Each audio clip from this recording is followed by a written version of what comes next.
I went to prison. But I swear I didn't commit a crime. Yet.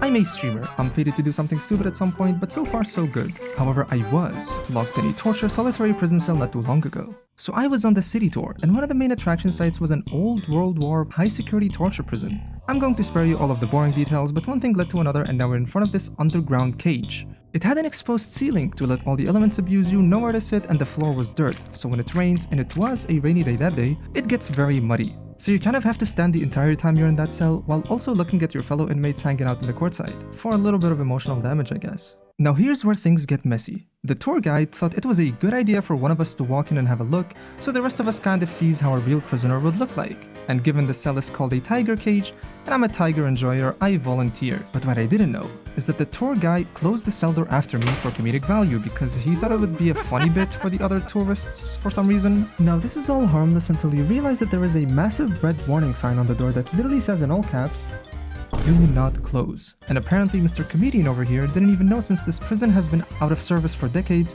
and now is only an exclusive tourist attraction. There's only one guard managing the property.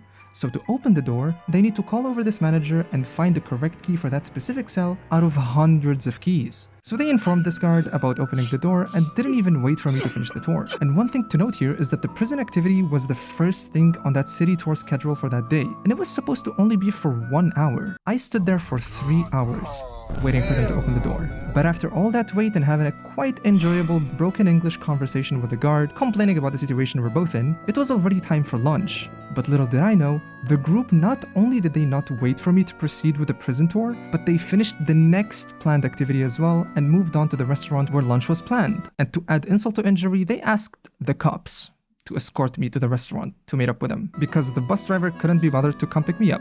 Yeah. Can't complain though, the pizza was pretty good.